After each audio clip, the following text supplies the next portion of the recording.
ভাইয়েরা আমার, যা বলছিলাম, যদি আপনারা আমাদের দলকে ক্ষমতায়ন করেন, আমাদের যদি ভোট দেন, আপনারা যে যেখানে যেতে চান আপনাদের যাওয়ার ব্যবস্থা করব। আপনারা নিশ্চিন্তে যাবেন, কেউ আপনাদের আটকাতে পারবে না। আমি কথা দিচ্ছি আমাদের দলের পক্ষ থেকে, আমাদের আগামী সরকারের পক্ষ থেকে। প্রিয় দর্শক, এই ভিডিওতে আমি আপনাদের সঙ্গে শেয়ার করতে যাচ্ছি একটি চমৎকার জোক, যা একই সঙ্গে এন্টারটেইনিং অ্যান্ড এডুকেটিভ হবে। এডুকেটিভ এই অর্থে যে এটি আমাদের চিন্তাকে নাড়া দেবে, আর এন্টারটেইনিং তো আমরা বুঝতেই পারছি, জোক যেহেতু, সো এন্টারটেইনিং হতেই হবে, আর না হলে সেটি জোক হয় না। সো আর সেই জোকটি শুনবার জন্যে ধৈর্য সহকারে কষ্ট করে ইন্ট্রোটা সহ্য করতে হবে। আমি ইন্ট্রোডাকশনে যা বলতে চাচ্ছি, হ্যাঁ, ইন্ট্রোডাকশন অনেক সময় সোজা সাপটা খুবই সাদামাটা মনে হতে পারে, অনাকর্ষণীয় মনে হতে পারে, বাট জোকটি আমি যখন শুরু করব, দয়া করে শেষ পর্যন্ত ধৈর্য সহকারে থাকবেন আমার সঙ্গে এবং ভিডিওটি শেষ করবেন। এবং আমি কথা দিচ্ছি এই জোক আপনি এনজয় করবেন। যদি না করেন তাহলে ওই যে সবসময় যেটি আমরা শুনি, বিফলে মূল্য ফেরত, আমি মূল্য ফেরত দেবো, আপনার সময়ের মূল্য ফেরত দেবো, আই প্রমিস। তো শুরু করছি। তো ইদানিং আমরা এই সরকারের সমালোচনা যারা করি, আমিও করি, এই সরকারের সব কর্মকাণ্ড আমার পছন্দ হয় না। তাদের কিছু সফলতা আছে, আবার কিছু কিছু ক্ষেত্রে ব্যর্থতা আছে। তো ব্যর্থতার বিষয়গুলো আমি ক্রিটিক্যালি দেখি, সমালোচনা করি, আরও আপনারাও করেন, আরও অনেকেই করে, আর করতেই হবে। একটি সরকার কখনোই ধোয়া তুলসী পাতা হয় না, তাদের দোষ ত্রুটি থাকে, অব্যবস্থাপনা থাকে। তো সেগুলো নিয়ে আমরা কথা বলবার বলতেই হবে। সরকারকে ঠিক রাস্তায় রাখতে হলে সমালোচনা করতে হবে, বাট সেটি হতে হবে গঠনমূলক। সরকারের চরিত্র হনন নয়, সরকারকে অস্থিতিশীল করবার চেষ্টা নয়, বাট গঠনমূলক সমালোচনা সেটি হতে পারে। তো ইদানিং যে বিষয়টি নিয়ে আমি মাঝে মাঝে কথা শুনছি, লোকেরা কথা বলছে, আমার সঙ্গে অনেকে মত বিনিময় করছে, দুর্নীতি নিয়ে কথা হচ্ছে, যে প্রায় 10 মাস বা তারও কিছুটা বেশি হলো এই সরকার ক্ষমতায় আছে, দুর্নীতি কমেনি। সরকারি অফিসগুলোতে এখনও ঘুষের লেনদেন চলছে, থানায় ঘুষ লেনদেন চলছে আগের মতোই। পুলিশ আগে এককভাবে ঘুষ খেত, এখন আবার বিএনপি লীগের সঙ্গে মিলেমিশে ঘুষ খাচ্ছে। এটি পাবলিক পারসেপশন, যে বিএনপির লোকেরা, বিএনপি লীগ আজকাল লোকেরা যাকে বলছে, যে দলটিকে, তাদের সঙ্গে মিলেমিশে মাঠ পর্যায়ে ঘুষ খাচ্ছে পুলিশ। আর এসি ল্যান্ডের অফিস, এরকম বেসরকারি যতগুলো অফিস আছে সেখানে ঘুষের কথা বলে লাভ নেই, সেগুলো একইভাবে চলছে, কিংবা কখনো কখনো আগের চাইতে বেশি বেপরোয়া। তো এইটি অনেককে ভাবিয়েছে, আমাকেও ভাবায়। আমরা দুঃখিত এই বিষয়টিতে। আমরা আশা করেছিলাম যে অন্তর্বর্তীকালীন সরকার দুর্নীতির লাগাম খুব শক্তভাবে টেনে ধরতে পারবে, কিন্তু পারেনি অবস্থা দৃষ্টি মনে হচ্ছে। আর না পারবার জন্য আমি সরকারকে ঢালাওভাবে দোষারোপ করতে চাচ্ছি না। বেশ কিছু প্রিকন্ডিশনস আছে, কিছু প্রিরেকুইজিটস আছে সরকারের সফল হবার পেছনে দুর্নীতির বিরুদ্ধে অভিযানে। তো সেই প্রিরেকুইজিটসগুলো পূরণ হয়নি, প্রিকন্ডিশনসগুলো সেট করা যায়নি সেভাবে, তাই আসলে সরকার সফল হয়নি দুর্নীতি দমনে। আমি একটি ছোট্ট উদাহরণ দেব। আমার এক শিক্ষক বন্ধু, আমি আগেও দু একটি ভিডিওতে হয়তো বা কথাটি বলে থাকবো, আমার এক শিক্ষক বন্ধু নারায়ণগঞ্জ শহরে তাদের ছোট্ট একটি কারখানা আছে, ছোট্ট কারখানা। সেখানে গার্মেন্টস ফ্যাক্টরির কোনো কিছু তৈরি হয় ছোট স্কেলে। তো এই কারখানার মালিক মূলত আমার সেই শিক্ষক বন্ধু নন, তার বাবার অনেক কষ্ট করে আরও দু একজন আত্মীয়ের সঙ্গে একটি জয়েন্ট ভেঞ্চার। আর তার বাবা খুব সৎ মানুষ ছিলেন, আমার সেই শিক্ষক বন্ধুর বাবা। তিনি পিডিবির চিফ ইঞ্জিনিয়ার ছিলেন কোথাও বাংলাদেশের। তিনি কোনো ঘুষ খাননি, ফলে তাদের খুব বেশি টাকা পয়সা নেই, সীমিত আয়, বা সেইভাবে কষ্ট করে সেই পার্টনারশিপ নেওয়া, সেই বিজনেসে অনেক আগে নেওয়া। তো সেইটি এখন কিছুটা ইন্ডাস্ট্রির রূপ নিয়েছে, ছোটোখাটো। তো 5 আগস্ট পরবর্তী সময়ে বিএনপি লীগের বিভিন্ন লোকজন, যেমন ছাত্র দল, যুব দল, এরা চাঁদাবাজি করছিল নারায়ণগঞ্জ শহরের বিভিন্ন জায়গায়। আমার সেই বন্ধুর ফ্যাক্টরি তো তারা গিয়েছে, মাসে মাসে চাঁদা নিয়ে যাচ্ছিল চাপ দিয়ে। তো গত কয়েক মাস আগে কি হয়েছে, মাস 3 আগে একাধিক দল গিয়ে হাজির হয়েছে। ছাত্র দল নিয়েছে, 2 দিন পর যুব দল গিয়ে হাজির, যে আমাদের চাঁদা লাগবে, টাকা লাগবে। তো আমার সেই বন্ধু বা তার লোকজন বা সেই ফ্যাক্টরির লোকেরা তাদেরকে বলেছে যে আমরা জনে জনে তো টাকা দিতে পারবো না, আপনারা গ্রুপ হয়ে আসুন একসঙ্গে, তখন টাকা আপনারা যেরকম নিচ্ছেন সেরকমই নেবেন। তো তারা তাতে খুশি হয়নি। যেই দল এসেছিল তারা নারায়ণগঞ্জ ডিবিকে গিয়ে বলেছে যে অমুক ফ্যাক্টরিতে অনৈতিক কাজ হয়, বেআইনি কাজ হয়, সেখানে গিয়ে অভিযান চালাতে হবে, রেড দিতে হবে, তাহলে টাকা পয়সা আদায় হবে। তো তারা রেড দিয়ে কিছুই পায়নি, একজন কর্মচারীকে ধরে নিয়ে গেছে, নিরীহ একজন স্বল্প বেতনভোগী একজন কর্মচারীকে ধরে নিয়ে গেছে। আর সেই কর্মচারীকে ছাড়িয়ে আনতে আমার সেই বন্ধুর বা তার বাবার বা তাদের কারখানা কর্তৃপক্ষের 1 লক্ষ টাকা লেগেছে। নারায়ণগঞ্জ ডিবির সঙ্গে তারা আপোষ করেছে, টাকা দিয়ে তাকে ছাড়িয়ে এনেছে। তো আমার বন্ধু আমার সঙ্গে যখন গল্পগুলো করছিল, কর্মচারীকে তখনও ছাড়ানো হয়নি, ধরে নিয়ে গিয়েছে। তা আমি তাকে বলছিলাম যে আমি তাকে নৈতিক সমর্থন যোগাবো, আমি তাকে দরকার হলে ঢাকায় গিয়ে স্বরাষ্ট্র মন্ত্রণালয়ে দেখা করব, কারোর সঙ্গে দরকার হলে রিপোর্টার্স ইউনিটিতে যাব, রিপোর্ট করব, সাংবাদিক সম্মেলন করব, কিন্তু সেই কর্মচারীকে ছাড়িয়ে আনবো কোনো টাকা ছাড়া, এবং ডিবি পুলিশকে শাস্তির আওতায় আনবার ব্যবস্থা করব।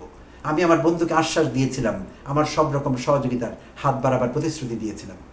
কিন্তু আমার বন্ধু রাজি হননি, কারণ তার ভয় ছিল পরবর্তীতে পুলিশের রোশান হলে তারা পড়বে পার্মানেন্টলি, ডিবি তাদেরকে সবসময় মনে রাখবে, নারায়ণগঞ্জের পুলিশ প্রশাসন তাদেরকে মনে রাখবে। ফলে দীর্ঘমেয়াদে তারা কোনো ঝুঁকি নিতে রাজি হয়নি, ফলে 1 লাখ টাকা দিয়ে দফারফা করতে হয়েছে। তো এই উদাহরণ এই জন্য দেয়া যে আমরা যারা আশা করি যে এই দেশ দুর্নীতিমুক্ত হবে, সব অনিয়ম থেকে আমরা মুক্ত হব, সব জায়গায় নিয়ম কানুন প্রতিষ্ঠিত হবে, আসলে হবে না। কেন হবে না? লোক হিসাবে, নাগরিক হিসাবে আমরাই বদলাতে পারিনি, আমরা ছোটোখাটো ঝুঁকি নিতে রাজি হই না। তাহলে দুর্নীতি কি করে শেষ হবে? দুর্নীতি দূর করবার জন্য আল্লাহ জিব্রাইল ফেরেশতাকে আর পাঠাবেন না, সেই ফেরেশতা পাঠাবার দিন অনেক আগে শেষ হয়েছে। এখন আমাদের নিজেরই কোনো ব্যবস্থা নিতে হবে, আর সেই ব্যবস্থা নিতে আমরা রাজি না থাকলে এই দেশ বদলাবে না, দুর্নীতি দূর হবে না, আরও অনেক অনিয়ম থেকে যাবে, সেগুলো দূর হবে না। যেই সরকারি ক্ষমতা থাকুক না কেন, অধ্যাপক ইউনূসের সরকার কিংবা পরবর্তীতে নির্বাচন পরবর্তী সময়ে যেই সরকার ক্ষমতায় আসবে, তখনও কিন্তু বদলাবে না কোনো কিছু। কারণ নাগরিক হিসেবে আমাদের আগে দায়িত্ববোধ সম্পন্ন হয়ে উঠতে হবে, প্রতিবাদী হয়ে উঠতে হবে, বিপ্লবী হয়ে উঠতে হবে, প্রতিটি অন্যায়ের বিরুদ্ধে আওয়াজ তুলতে হবে, তবেই এটি সমাধান হবে। এখন না হলেও কিছুদিন পরে হবে। আর আমরা চুপ করে থাকলে, আপোষ করলে কখনোই সমাধান হবে না। তো আমরা যা দেখছিলাম, দুর্নীতি থেকে শুরু করে সব কিছুতে অন্তর্বর্তীকালীন সরকারের নাম জড়িয়ে যাচ্ছে, যে এই সরকার ব্যর্থ, এই সরকার এটি করতে পারেনি, ও সরকার এটি করতে পারেনি। তো আসলে সব সরকারেরই কম বেশি এটি সমস্যা। কোনো একটি সরকার, দেশে যা কিছু ঘটে, যেই বিষয়ের জন্য সরকার দায়ী না, তাকে অনেক সময় সেই বিষয়ের জন্য দায় নিতে হয় সেই সরকারকে, সেই সরকারের লোকজনকে। এটি একটি কমন বিষয়। তো অন্তর্বর্তীকালীন সরকারের এই দায়টি একটু বেশি নিতে হচ্ছে, যদিও তারা সব কিছু সঠিকভাবে করবার জন্যে যে প্রিকন্ডিশনসগুলো ছিল সেগুলো তারা পায়নি, সেগুলো হয়নি। এবং সেনাবাহিনী ম্যাজিস্ট্রেসি ক্ষমতা নিয়োগ ফিল্ডে থাকার পরও দুর্নীতি দমনে তারা সিভিল অ্যাডমিনিস্ট্রেশনে কোনো ভয় সঞ্চার করতে পারেনি। অন্য অনেক জায়গায় সেনাবাহিনী পাওয়ার নিয়ে ক্ষমতা ছিল, কিন্তু তারা সেইভাবে অপরাধ দমনে তেমন কিছুই করতে পারেনি কিংবা করেনি, দুটোর একটা। তো সিভিল অ্যাডমিনিস্ট্রেশন সে হাসিনা আমলের আগে থেকে আছে, হাসিনার লেসপেন্সাররা বিভিন্ন জায়গায় এখনও ঘাপটি মেরে বসে আছে। সো নিঃসন্দেহে তারা এই সরকারকে সহযোগিতা করেনি যেভাবে করা দরকার ছিল। তো চতুর্দিকে যখন অসহযোগিতা চতুর্দিক থেকে, তখন এই সরকার সব বিষয়ে সফল হবে এটি আশা করা চূড়ান্ত বাতুলতা। এটি একেবারে আমি মনে করি না প্রয়োজন আছে কোনো। তারপরেও তাদের দোষ নিতে হচ্ছে, তাদের নিয়ে কথা হচ্ছে, তারা দায়ী হচ্ছে। সো এখন আমি আমার যোগটি শুরু করছি, প্রিয় দর্শক। তো আমি আমার চাঁদপুর জেলার আমার এলাকার উদাহরণই দিব। ধরে নিচ্ছি আমরা একটি সিচুয়েশন, একটি সিনারিও কল্পনা করছি। আমার চাঁদপুর জেলায় আমার গ্রাম থেকে কোনো একজন মানুষ জীবনে প্রথমবার ঢাকায় এসেছেন, আর কখনো আসেননি, এমনকি উপজেলা পর্যায়েও যাননি, কোন শহর কাকে বলে তার জানা নেই। সো ঢাকায় এসেছেন, হঠাৎ করে গুলিস্তান এলাকায় এসেছেন, এসে নেমেছেন এই আমাদের গৌরীপুর, দাউদকান্দি ওইসব জায়গা থেকে বাস ধরে গুলিস্তানে এসে নেমেছেন। আর ঢাকায় তিনি একটি নির্দিষ্ট ঠিকানায় কোনো আত্মীয়ের বাসায় যাবেন, তার সঙ্গে কোনো কারণে দেখা করতে হবে। তো কাগজে ঠিকানা লিখে নিয়ে এসেছেন, চাঁদপুর থেকেই বাড়ি থেকে ঠিকানা লিখে নিয়ে এসেছেন, সাহস করে চলে এসেছেন। অল্প লেখাপড়া জানা, স্বল্প শিক্ষিত একজন তরুণ বা মধ্যবয়স্ক লোক বাস থেকে গুলিস্তানে নেমেছেন। নেমে গ্রামের লোকেরা আবার তাকে বলে দিয়েছে, ঢাকা কিন্তু চোর বাটপারের জায়গা, তুমি খুব সাবধানে থাকবে, ঢাকার লোক খুব অন্যরকম হয়, চালাক হয়, তোমাকে ঠকাতে পারে পদে পদে, তুমি সাবধানে থাকবে, চোখ কান খোলা রাখবে। সো এই পরামর্শ সম্বল করে আর ঠিকানা কাগজে লিখে নিয়ে চলে এসেছে আমাদের সেই গ্রামের আক্কেল আলী। ধরে নিচ্ছি তার নাম আক্কেল আলী। তো আক্কেল আলী সাহেব বাস থেকে নেমে গুলিস্তানে, লক্ষ লক্ষ লোক, সেই লোকের ভিড় দেখে তার মাথা ঘুরে গেছে। তারপরেও যেহেতু পকেটে ঠিকানা আছে, তাকে নির্দিষ্ট জায়গায় যেতে হবে, তাই পকেট থেকে সেই ঠিকানার সংবলিত কাগজটি বের করে তিনি রাস্তার কোনো লোককে, পথচারীকে দেখাবার চেষ্টা করছেন যে ভাই আমি এই ঠিকানায় যাব, আমাকে দয়া করে একটু ঠিকানা বলে দিন, আমি কিভাবে যাব। তো চেষ্টা করছেন, কয়েকজনকে জিজ্ঞেস করেছেন, তারা কোঅপারেট করেনি, কারণ তারা খুব ব্যস্ত, তারা রাস্তায় দাঁড়াতে চায়নি, তার ঠিকানা পড়ে দিতে তারা রাজি হয়নি। তো মনে অনেক কষ্ট আমার সে আক্কেল আলী ভাইয়ের। তিনি আস্তে আস্তে এগোচ্ছেন, আস্তে আস্তে তিনি বঙ্গবাজারের দিকে যাচ্ছেন, গুলিস্তান মেইন পয়েন্ট থেকে। সেখানে গিয়ে কোনো একটি সরকারি অফিসের ইতোমধ্যে অপরাহ্ন হয়ে গিয়েছে, লেট আফটারনুন, তখনও সরকারি অফিসগুলো ছুটি হয়নি, 3:30 4টা বাজে ছুটি তখনও হয়নি, কিছুক্ষণ পর হয়তো হবে। তো সরকারি বড় একটি অফিসের সামনে গিয়ে তিনি হাজির হলেন। সেখানে গিয়ে দেখলেন একজন দারোয়ান একটা টুলের মধ্যে বসে ঘুমোচ্ছে, নাক ডেকে ঘুমোচ্ছে। তো গিয়ে সেই দারোয়ানকে আস্তে আস্তে ডাকলেন, দারোয়ান সাড়া দিচ্ছে না, আস্তে করে গায়ে ধরে ধাক্কা দিলেন জাগাবার জন্যে। তো দারোয়ান জেগে গিয়েছে, আসসালামু আলাইকুম ভাই, আমি একটা বিপদে পড়ছি, আমি গ্রামের মানুষ, আমার একটু উপকার করেন। কি উপকার? আমি এই ঠিকানায় যাব, আমাকে একটু ঠিকানাটা বলে দেন, আমি কেমনে যাবো আমি জানি না। তো সেই দারোয়ান ঠিকানাটা দেখলো, দেখে বলল আমাকে 100টা টাকা দিতে হবে। তো আমার আক্কেল আলী ভাই বললেন, কেন টাকা কেন দিব? ঠিকানা বলে দিবেন, টাকা কেন লাগবে? তো বলছে, আপনি জানেন না এটা সরকারি অফিস, এখানে টাকা ছাড়া কোনো কাম হয় না, টাকা দিবেন তো ঠিকানা বলে দেবো, না দিবেন তো বলুন না। তো আক্কেল আলী ভাই মনের কষ্টে রাস্তায় বেরিয়ে গেছেন, আবার হাঁটছেন, অনির্দিষ্টের উদ্দেশ্যে হাঁটাহাঁটি করছেন। হাঁটতে হাঁটতে আগেই বলেছিলাম আক্কেল আলী ভাই স্বল্প শিক্ষিত, বানান করে সাইনবোর্ড পড়বার যোগ্যতা রাখেন। তো সাইনবোর্ড পড়ছেন রাস্তায়, হঠাৎ করে একটা সাইনবোর্ডে তার চোখ আটকে গেল। সেখানে লেখা আছে doctor Mohammad Mofiz, LLB honours, LLM, BBA, MBA, এইসব লেখা আছে। তারপর লেখা আছে মনোরোগ বিশেষজ্ঞ। সে এখন আপনারা আমাকে আবার জিজ্ঞেস করবেন না মনোরোগ বিশেষজ্ঞের সাইনবোর্ডে LLB honours, LLM, MBA, BBA লেখা থাকতে পারে কিনা, আমি জানি না, এরকমই লেখা ছিল, মনোরোগ বিশেষজ্ঞ ডাক্তার লেখা আছে। তো আক্কেল আলী ভাই ছোটবেলা থেকে শুনে বড় হয়েছেন ডাক্তার সাহেবরা খুব ভালো মানুষ হন, মানবিক মানুষ হন। আক্কেল আলী ভাই নিজেও হয়তো ছোট ক্লাসে রচনা লিখেছেন, এই মিন লাইফ, বড় হয়ে ডাক্তার হতে চাই, জনগণের সেবা করতে চাই। তো ডাক্তারের সাইনবোর্ড দেখে তার মনে হয়েছে ডাক্তার সাহেব খুব ভালো মানুষ হবেন, নিশ্চয়ই এর কাছেই যেতে হবে, গেলে আমি আমার ঠিকানা খুঁজে পাবো, নিশ্চয়ই তিনি আমাকে লোকেশন বলে দিবেন, কোন বাস আমি ধরবো, কোথায় কানেক্টিং নেব, কোথায় আমি ট্রানজিট নেব, ওই ঠিকানা কোন পর্যন্ত গিয়ে পৌঁছবো, কীভাবে পৌঁছবো, ডাক্তার সাহেব আমাকে পুরো রোড ম্যাপ দিয়ে দিবেন। সেই জন্য এটি আমার জন্য ভালো একটি আশ্রয়। তো ডাক্তারের সেই সাইনবোর্ড দেখে আস্তে আস্তে চেম্বারের ভিতরে গিয়ে হাজির হলেন। সেখানে ডাক্তার সাহেবের অ্যাসিস্ট্যান্টরা আগে থেকেই আছেন সেখানে। তারা তাকে জিজ্ঞেস করলেন কি চাই। তখন তিনি বললেন যে আমি এই ঠিকানায় যেতে চাই, আমাকে একটু সাহায্য করুন, লোকেশন বলে দিন। তো তারা ঠিকানা দেখে বলছেন, ও এটা তো আগারগাঁও, আগারগাঁও আপনি যাইতে চান, আপনার এইখানে বসেন। তাকে একটা জায়গা দেখালো, একটি চেয়ার দেখালো। উনি বললেন আমি বসবো না, আমার কাজ আছে, আমাকে তাড়াতাড়ি যেতে হবে। তো তারা মানছেন না, তারা বলছেন না আপনাকে এখানে বসতে হবে। তাকে জোর করে একটা বেঞ্চের মধ্যে বসানো হলো। তো তাকে জিজ্ঞেস করা হচ্ছে যে আপনি আগারগাঁও যাওয়ার সমস্যাটি আপনার কতদিনের, এই সিমটম কয়দিন ধরে আপনার মধ্যে আছে। তো আক্কেল আলী ভাই কিছু বুঝতে পারেন নাই, সিমটম কিসের এগুলো তিনি বুঝতে পারেননি, এগুলো তো ডাক্তারি ভাষা। তিনি বলছেন আরে ভাই আপনারা এগুলো কি বলতেছেন, আমি তো আগারগাঁও যাবো।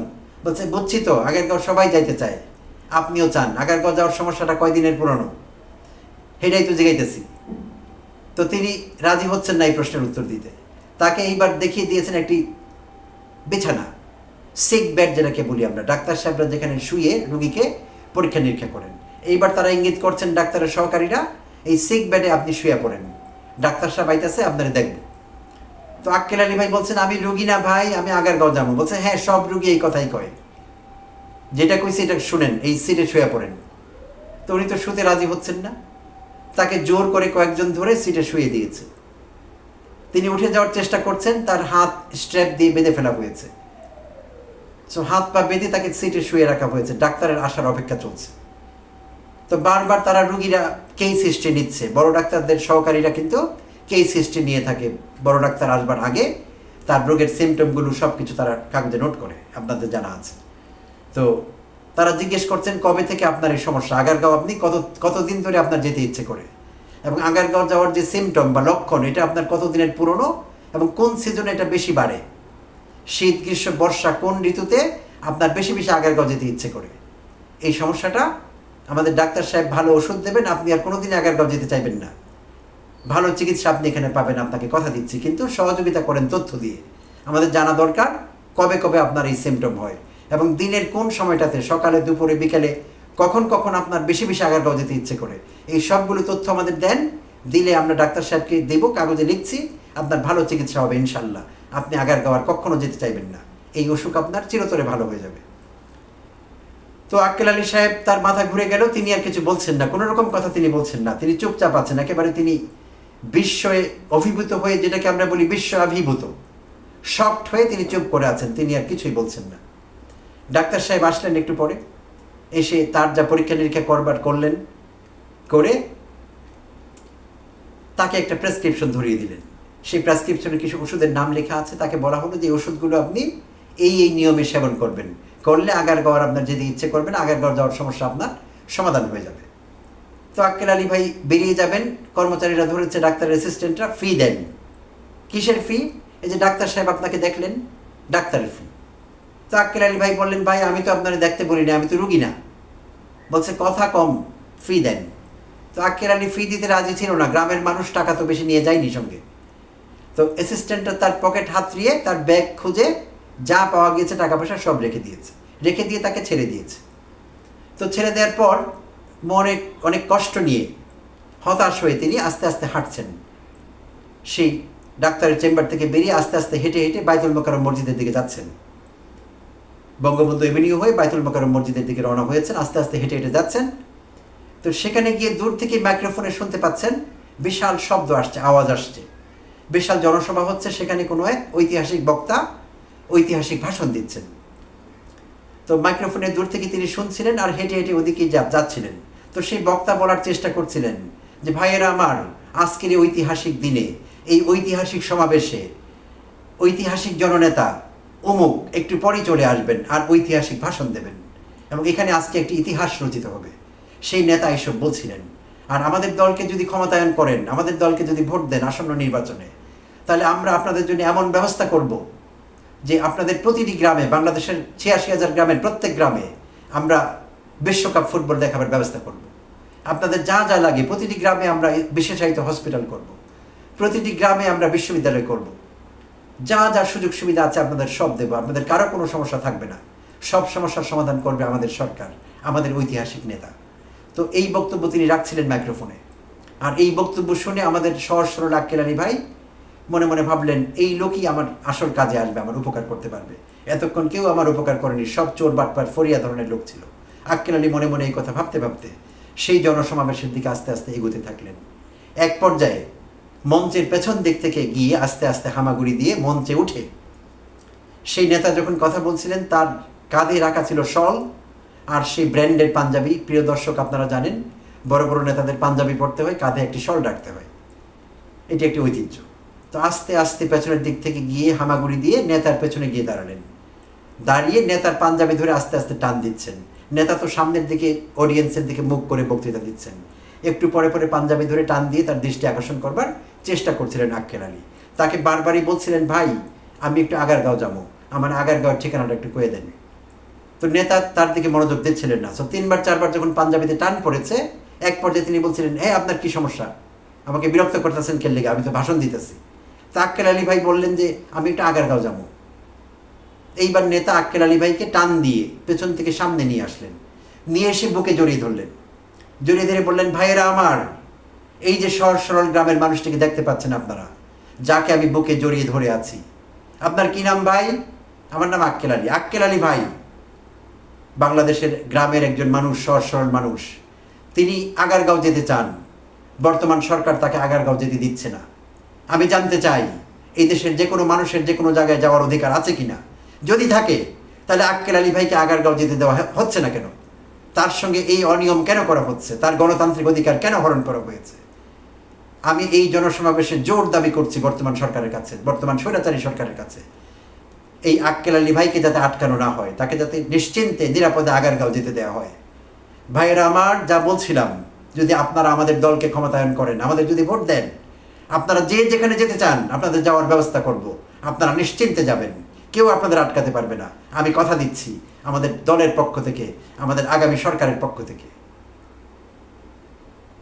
তো ততক্ষণে আক্কেল আলী ভাই কিন্তু আর দাঁড়িয়েছিলেন না। আক্কেল আলী ভাইকে আবিষ্কার করা গিয়েছে, নেতার পায়ের কাছে মঞ্চে পড়ে গিয়েছিলেন তিনি অল্প সময়ের জন্য মূর্ছা গিয়েছিলেন।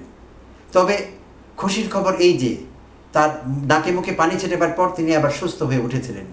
তার আগারগাঁও যাওয়া হয়েছিল কিনা আমি আসলে জানি না। তো প্রিয় দর্শক, বর্তমান অন্তর্বর্তীকালীন সরকার এই জাতীয় সমস্যাগুলোর দায় নিচ্ছে। যে অপরাধের জন্য তারা দায়ী না, যেই কাজের জন্য যারা দায়ী তারা দায়ী না, যেই সমস্যার সমাধান তাদের করবার কথা না, তাদের পারবারও কথা না, সেই বিষয়ে তাদের দায় নিতে হচ্ছে, তাদের কথা শুনতে হচ্ছে, তাদের সমালোচিত হতে হচ্ছে। তো ধন্যবাদ দর্শক, ভালো থাকবেন, আবার কথা হবে।